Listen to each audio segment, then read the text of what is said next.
in the LDS tradition, they've opened the Pandora's box.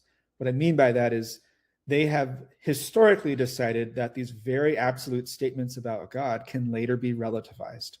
So God is the only God, dot, dot, dot, Right. for us. Right. Or For he's us. the first God there ever was. Right. For as us. far as we're concerned. And so when we hear Latter-day Saints say, God has always been God, he's the first God, we've been through that rhetorical journey with our Latter-day Saint friends, in many cases, hundreds or thousands of times. And we've had it later devastatingly qualified to mean the opposite of what it seemed to initially meant. But there are real Latter-day Saints today, though, who, when they say God has always been God, they're not falling into the traditional LDS rhetorical tradition of later relativizing it. So people like Blake Ostler in his volumes, he actually appeals to many of the same verses that evangelicals appealed to, like Psalm 90, verse 2, from everlasting to everlasting, thou art God. Yeah.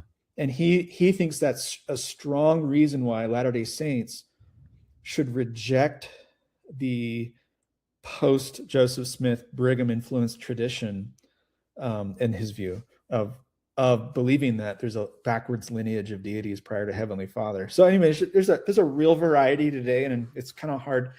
My best effort at engaging that variety is simply to acknowledge it. So I'm not saying there's only one position. I'm saying there's a spectrum of beliefs within the Latter-day Saint community over whether our God's the first God, whether Heavenly Father was perhaps a sinful mortal.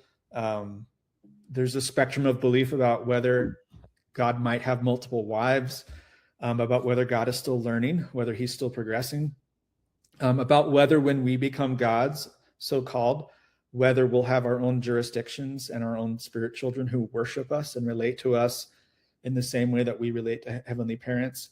Some Latter-day Saints think that's only Godmaker's cartoonish caricature.